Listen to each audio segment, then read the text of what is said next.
Nasa linya po natin ngayon ang chairperson ng Senate Blue Ribbon Committee at si Senate President Pro Tempore Panfilo Lacson. Good morning, sir. Live Good kayo sa morning. Saksi sa Double B. Yeah, good morning, Weng. Magandang Morning umaga po. sa atin lahat. Maraming salamat, sir, sa pagbibigay sa amin ng oras. Mangungumusta po kasi kami, Senator Lacson. Nasa na po muna yung partial committee report ng Senate Blue Ribbon Committee habang nag-uusap tayo ngayon, Senator? Yeah, so far, 4 out of 9 ang nakapirma. No? Kasi 9 ang kailangan numero, yun ang majority ng 17, para ma-report out sa floor at mapagdebatehan na, mag-introduce ng amendments at ma-adapt na kung ano man yung version na may-adapt after na pumasok yung mga amendments ng aking mga kasamahan sa plenaryo. Bakit po parang nahihirapang kumuha ng signature, Senator? Hindi ko ma-question yung motibo at dahilan ng aking mga kasamahan kasi pinapaubaya ko sa kanila yung decision, yung discretion kung pipirmahan nila o hindi o kung kailan nila pipirmahan. After all, medyo sensitibo yung committee report, may mga nasasangkot na mga kasamahan namin, kaya ipagpaubaya nila sa kanila yung decision. Kaya hindi ako namimilit sa kanila. Alam mo, Weng, ang isang parang nakagawian namin kapag may committee report, ang isang committee chairman, kami na mismo nag-iikot doon sa floor mismo. Nakikiusap kami sa mga kasamahan, baka pwedeng pakipirmahan ito para may report out na. Itong tungkol sa flood control, kasi nga sensitibo, ginawa namin, nagpakalat na lang kami ng 20 kopya, no? PDF format, PDF document. At sinabi namin na ang signature page, yung physical, yung hard copy, pinaka-hard copy na original, nasa opisina at pinagbili namin sa mga staff nila. Kung sakaling nabasa na nila at ready na silang pumirma, maski dissenting o kaya mag-interpolate, mag-amend, sabihan lang kami para maipadala yung kopya na pipirmahan nila. Sir, sa tingin niyo po ba makukuha niyo pa rin yung 9 signatures na kailangan ninyo para maiakit sa plenary? Sa tingin ko, makukuha. At sa Monday, plano ko kausapin si Majority Leader Mig Subiri kasi after all, isa siya doon sa tatlong nag-withdraw ng signatures doon sa nung nauna na at nag-attend naman siya doon sa aming executive session na kung saan nag-meeting kami ng hindi naman lahat, yung ibang mga miyembro, Senator Sherwin Gatchalian, Senator Erwin, yung Vice Chairman, at medyo yun nga, yung lingwahe, inayos lang namin na kung saan para hindi naman nabago yung sustansya, pero yung choice of words, ano, instead na filing of charges, nilagay namin doon, recommended for preliminary investigation. After all, ganun din naman talaga yung meaning noon kasi hindi naman pwede yung Blue Ribbon Committee magrekomenda o mag-file ng information sa korte. Correct, opo. Hindi naman kami prosecutor. So, yun lang yun. Pinalitan yung kataga na yun. Lang ang observation nila, pag filing of charges, ang connotation para man-diretso na sa korte. Maliban po doon sa linyang yon, wala nang ibang nabago sa partial committee report? Ang wala halos na bago na. Ganun pa rin ang nilalaman. Ano po mangyayari sa committee report kung hindi niyo makuha yung 9? Kung matatapos yung first regular session, magsisinidji kami, ma-archive yun. Pero o kaya kung merong magmo-motion na i-archive, ma-archive yun. Okay. Pero it will take a motion on the floor sa plenaryo mismo bago yun ma-archive. Otherwise, nakatenga lang yun, naghihintay ng makuha yung required number of signatures. Pero hindi po which sa sa tingin ko makukuha kasi kung meron ng 4, Okay. 5 na lang yung kailangan pumirma, baka pwede mapakausapan yung at least sa majority block Opo. na makakuha pa ng 5 pa. Alright. Senator, itong isang tanong na gusto naming marinig ng direkta sa inyo.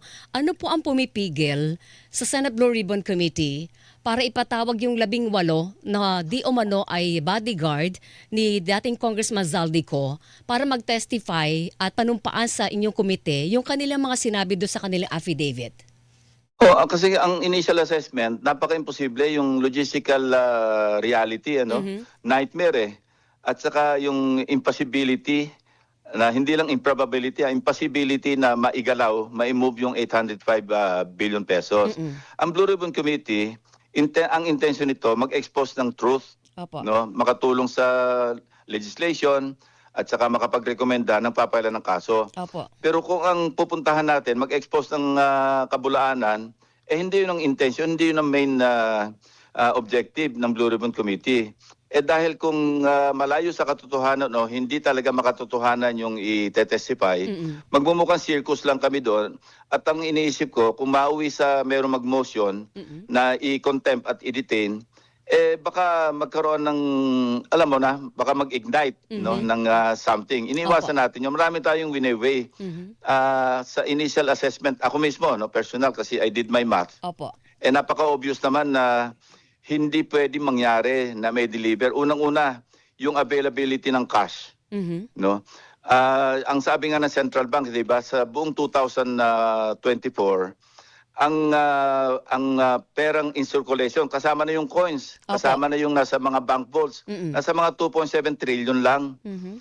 Kung atin tutuusin, kung sasabihin natin kasi si Congressman Saldico, ang talagang influence niya sa national budget, 2023 lang at saka 2024 kasi na-appoint siya o na-elect siya bilang APRO chairman Mm-mm. July na 2025. Opo. Wala naman siyang control doon sa budget na yun kasi iba yung APRO chairman Mm-mm. na nagpasa ng 2022 budget. Yes. Tapos nag-resign naman siya January 2025. Mhm. So wala na rin siyang influence. Nga, even assuming na yung buong taon ng 2023 at 2024, very powerful siya, Mhm. hindi rin man siguro absolute o unlimited yung kanyang influence over the national budget. Mhm. So saan kukuha ng 805 billion na kung susundan natin yung testimonya, base na sa affidavit ng 18, walang napunta kay Saldico doon eh. Sabi nila, dineliver nila lahat yun eh. Mhm. Pero So, saan kukuha ng cash? Senator, kung hindi ka panipaniwala yung kanilang sinabing 805 billion na cash, pero yung nagkaroon talaga ng delivery ng salapi, hindi man eksakto na, hindi man umabot ng 800 billion, hindi po ba yan pwedeng i-entertain na maimbestigahan ng Senate Blue Ribbon? Pwede. Kaya nga may panawagan ako kay Attorney Levy Baligod. Ayusin lang ninyo yung affidavit, ilapit nyo sa makatotohanan at tatawag ako ng pagdinig. Hindi naman sarado yung pintuan ng Blue Ribbon para dinggin sila. Mm-mm. Pero ayusin lang nila para hindi maging circus. Kasi isipin mo, 18 yung nandun. Pagkatapos harap-harapan nagsisinungaling. Sa ngayon, maliwanag naman may kasinungalingan yung kanilang affidavit eh. Kasi imposible na nga yung 805 billion eh. Alam mo, Weng, Opo. kung naging 80 billion lang yun, Opo. wala nang tanong-tanong. Tatawag ako ng pagdinig kasi makatotohanan. Mhm. Di ba? Maski exaggerated pa, sabihin natin, pero wag namang 805 billion kasi parang nakaka-insulto na sa katalinuhan ng mga Pilipino yun eh. Sa tingin niyo po, sinadya na palakihin, i-bloat yung halaga para maging malakas yung shock effect ng statement? Hindi nag-isip. Mhm. Basta na lang humugot ng figure na napakalaki, hindi man lang nagkwenta. Basic math lang eh. Di ba sinabi ko nga, at ang sinasabi nila, mga maleta, may large, may medium, may small. Kapag large, 50 to 70 million. Pagka medium, 35. Pag small, 10 to 20. May mga ganon, di ba? Ako nga, naging generous na nga ako doon sa aking calculation. Ginawa ko na nga, lahat large na lang na maleta. At tapos, ang pinili ko pang maleta, yung nylon-sided o polyurethane. Pwede may stretch. Urethane Konti. na siding. Hindi na yung mas mabigat. Mas magaang pa nga pinili ko, nasa mga 4 kilograms per maleta na empty. Lumalabas, doon pa lang 13,416 na maleta. Paano may gagalaw yun? Kung halimbawa pang meron pang medium sa small, aabot siya ng mga 15,000 na maleta. Maski anong logistical prowess o miracle na gagamitin, hindi pwede ma-deliver yung ganong kalaking halaga sa loob ng period na sinasabi nila. Ang kwenta ko aabutin ng 2028 eh. Assuming na 500 million per day, no? Na 365 days a year. Walang pahinga yung dalawang sinasabing taga-bilang o taga-asikaso ni Congressman Saldico. Kasi itong 18 na sinasabing Marines o mga bodyguards, ito taga-assist lang to, taga-escort eh. Ang talagang isipin mo, darating yung pera, no? At pagkatapos siyempre, i-unpack, i-unload, i-unpack. Hindi bibilangin isa-isa, bundle-bundle ka na kamo na 1 milyon, i-re-repack. Pagka-repack, ilo-load ulit. Pagka-load, i-deliver. Sa kwenta ko nga, abuti ng 4-5 taon eh. Di hanggang ngayon nagde-deliver pa sila. Papatulan ko ba naman yun na alam ko namang malayong-malayo sa katotohanan. Kung nilapit nila sa makatotohanan, baka ngayon naghihiring na tayo dun eh. Pero hindi niya inaalis yung posibilidad doon sa kanilang affidavit na yon, merong totoo doon. Hindi, totoo namang may mga deliveries. Okay. Na-establish na natin na gumalaw yung pera doon sa flood control projects eh.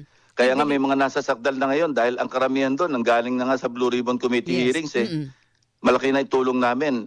Hindi naman sa pagbubuot ng sariling bangko. Yung aking 2 privilege speeches, maraming mga ebidensya na nakalap namin doon na ipasa na namin sa DOJ at saka sa Ombudsman. Kasi unang-una pa lamang hindi pa kami naghihiring at least doon sa aking pamumuno bilang chairman. Binigyan ko na ng USB ng file yung DOJ, yung Ombudsman, pati DPWH, pati ICI. Kasi noon, nandun pa si Mayor Magalong, binigyan ko siya ng USB. Eto na kako, naandyan na lahat yung ebidensya na at least may mapagsimula na kayo. Okay. Senator, ako lang, isang tanong lang ako. Nung sa nabanggit nyo kanina, pwedeng babaan nila yung claim nila na 805 billion, kahit 80 billion tatanggapin nyo. Paano ho yun? Para bang sinabi na nagsinungaling na ho sila ron? Yun nga maging problema. Yun ang pag-isipan nila mabuti. Kasi kung babagawin yung amount, maski pa paano naman, may nauna na silang affidavit na notaryado. Opo. So wala ho. Pag-isipan nila mabuti yun, pwede naman lang silang mag-retract, sabihin lang na overlook. Basta ilapit lang sa makatotohanan na hindi magmumukhang pinatulan namin yung kabulaanan. Pero alam ko naman talaga mayroong deliveries eh. It cannot be denied. Ano? Okay, At saka, alam naman natin kung sino yung pinikakatiwala ni Congressman Saldico. Talaga nakapag-deliver. Pero huwag naman yung amount na lokohan. Yun lang. Basta't babaan nyo konti yan, tapos Gawing makatotohanan. panibagong affidavit na yan. Kasi sabi ko nga, ang Blue Ribbon Committee, ang intention nito is to expose the truth, not to expose lies. Kasi kung ang aming hangarin, i-expose yung kanilang kasinungalingan, madila lang yun eh. Tatawag ako ng pagdinig, contempt namin lahat yun. Oo. Sa pagsisinungaling. Di lalo nagkagulo tayo. Sabihin, si Gutesa nga, kine-claim na nga nila, di ba, na hindi maganda yung pagkahandle. Anong hindi maganda pagkahandle kay Gutesa? Samantalang kasi narinig ko yung pahayag ni Attorney Baligod, kaya raw hindi niya dinudulog sa Blue Ribbon Committee kasi nakita nila na hindi maganda yung pag-handle kay Gutesa.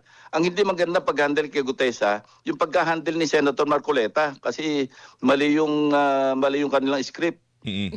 Naputol yung kopya eh. Kung hindi naputol yun, tuloy-tuloy sana yung kanyang, di ba pinagtawanan pa nga siya. Pero Senator, ganito po, yung andito na tayo sa mga bago lumulutan na na mga testimonya eh. Pero yung issue ng mga kontratista, hindi na yun mauungkat pa sa Senate Blue Ribbon Committee. Ibig sabihin, sa dulo, pag nagsara kayo, hindi nyo na yung mababalikan pa. Kasi considering na may parliamentary courtesy, hindi nyo sila mapapatawag, hindi mahinga ng kanilang side, ipapaubaya na lang yun sa ibang tanggapan ng gobyerno para imbestigahan. Ganun po yung Senator? Hindi. May mga testimonya naman na binanggit yung mga kongresista. Sinama namin sa committee report yun. Pero yung mga kongresista, kasi time-honored tradition yan eh. Correct. Interparliamentary courtesy. Kaya nga binanggit ko sa aking privilege speech. Kasi ini-invoke yun ni Senator Marcoleta na bakit daw hindi ipatawag. Dahil hindi naman daw absolute yung interparliamentary courtesy. May salita pa nga sa doon sa kanyang privilege speech kung siya raw yung chairman, ipapatawag niyang pilit yung mga congressmen. Tapos nagkontra naman doon sa kanyang ginawa noong 2024 nung congressman pa siya. Ini-invoke naman niya yung parliamentary courtesy noong may budget deliberation yung Office of the Vice President. So, napaka-inconsistent. Ano po? So, Senator, ang ano natin dito is may umiiral na gano'n. Kaya inimbita naman namin si Speaker Romualdez. yes. Yung iba naman na gusto magpunta doon, nakapunta, nag-testify si Congressman Chanco, nag-testify si Congressman Libiste. Pero hindi naman pwede yung isusupina namin yung congressman. Kung isupina naman ng Congress ng lower house yung senador, di ang gulo ng ating bicameral system. Okay. Senator, linawin ko lang ha. Ito'y partial committee report. Yes. Ibig sabihin, hindi pa ho tapos. Hindi nyo pa isinasara yung investigasyon sa flood control. Hindi pa sarado, Okay. partial nga eh. Hanggang, Gusto ko matapos muna to, kaya nga medyo naka-hold yung pagdinig. Although kung meron mga bago information, halimbawa itong sa mga 18 nga, Yeah, Marines. kung ito explosive na makatotohanan, siguro nagkakaroon na tayo ng pagdinig ngayon at kung sino yung tamaan, Kasi ako, I still maintain yung aking position. We go where the evidence leads us. Hindi nagbabago yun. May mga tinamaan na nga, mga kasamahan ko eh. May mas titindi pa ba doon? Mismong kasamahan kong senador, kasama sa committee report, tapos pagbibintangan ako na may pinoprotektahan, yun ang hindi ko pwedeng tanggapin. Senator, doon sa punto ng mga kontratista, anong part ng committee report, anong recommendation po doon? Alam mo yung 18 na kontratista, ano yun pag-uusap lang namin yon ng isang member ng Congress, noong 2022 pa yun eh. Opo. Kasi nung pagbukas ng 19th Congress, nagkausap kami sa telepono, sabihin ko na kung sino, si late Congressman Acop yun eh. Kasi nagkukwentuhan lang kami ano mga nangyayari sa bansa. Tapos natanong ko sa kanya, sabi ko, sir, maiba nga pala. By the way nga lang yun eh. Iba na, balita, ang dami ng contractor sa inyo. Ilan na ba contractor dyan? Sabi niya, ang huling bilang ko, 67 eh. At dumadami pa. Sabi ko, may listahan ba? Hindi ko na nga tinanong kung may listahan actually. So wala akong listahan, contrary doon sa sinasabi ni Senator Marcoleta, na mayroon akong listahan, nililigaw niya, siya nag-i-splice eh. Pero, Never akong umamin, maski nung ako'y na-interview ni Jessica opo. Soho. Napag-usapan namin yan eh. Sabi ko, wala akong listahan. Tanungan lang namin yan. Ang nagbigay lang ng numero na 67. Ngayon, binaluktot ni Senator Marcoleta sa kanyang pahayag, sa kanyang privilege speech nung Lunes, na meron naman daw akong listahan, ba't hindi ko imbitahan? Senator, so dahil doon, ano ang part ng recommendation ninyo? Kung sino yung nabanggit. Meron mga nabanggit na congressman doon, Oo. nirecommend namin na sampahan ng kaso. Yung iba nga, iniimbestigahan na eh. Opo, opo. Last point ko na lang, Senator, yung Bersamin aspect, yung allegation na may Bersamin na pangalan na nasasangkot, si Yusek, yun po ba ay pupuntuhin nyo pa rin sa pagpapatunay investigasyon ninyo? Bubuhayin nyo yun? Walang record sa Blue Ribbon Committee hearings. Ungkatin natin yung mga TSN, yung minutes, na nabanggit si Undersecretary Bersamin. Ako yun ang banggit sa kanya nung deliberation namin sa budget. Yung nagkaroon ng Yes pagdinig po. yung DBCC. Dahil nga gumawa ng sulat si Yusek Bernardo diretso kay President Marcos. At sinasabi niya yung, kinokorek niya yung Zoom, yung Facebook post ni Congressman Saldico na nag-deliver siya ng 25 billion. So nung makita niya yung listahan na pinakita ni Saldico, nireview niya yung kanyang digital files kasi nandun sa kanyang laptop yun eh. Tumawag siya sa akin, sabi niya, Senator, baka pwede mag-usap tayo kasi may napansin ako, May mali. tugma yung Okay, listahan ni Saldico doon sa akin listahan. So, Ang hindi lang daw totoo doon, nakapag-deliver si Saldico ng 25 billion kay President Marcos kasi sabi niya, ako nag-handle ng 51 billion, 51 to 52 billion out of the 81 billion na naka-assign sa DPWH. alright. So, Yung remaining na 29 billion, iba-ibang ahensya na yon, hindi ko alam yon. So, ibig So sabi sabihin- niya, in fairness naman kay Presidente, sabi niya, imposible yung sinasabi ni Saldico na 25 billion ang dineliver niya kay Presidente. okay. So dahil pinrovide niya ako ng, kasi for the President's eyes only yung pero binigyan niya ako ng rundown. Sinama rin siya sa akin, kaya alam ko yung information. So ako naman, parang I felt duty bound na ilabas yung katotohanan, pero sa DBCC hearing yon, hindi sa Blue Ribbon. committee hearing. Alright, sige po. So, Senator, ibig sabihin yan, dahil walang information na nagbanggit sa kanya, hindi yan pwedeng ungkatin na Blue Ribbon. Yun ang malinaw doon. Alright. Awkward naman wing na isama ko sa Yes. committee report. Saan ko huhugutin yun? Wala sa record ng Blue Ribbon Committee hearings, di ba? Sige, Senator, malinaw At po saka yun. kung ano yung nilalaman na affidavit ni Bernardo, yun ang masasama sa committee report. Correct. Kung may nabanggit man siya sa akin, halimbawa, o sa informal talks with me or any other senator or kung sino man tao, at hindi niya pinaloob doon sa kanyang affidavit, sa kanyang salaysay, saan ko huhugutin yun para lagay ko sa committee report? Okay, Senator, malinaw po yun. Sir, thank you sa oras, ha? Thank you, Weng. Thank you, Good Weng. morning. Good morning. Thank you, Senator Panfilo Lacson. Mga kapuso, Senate Chairperson. President Pro Tempore Panfilo Lacson.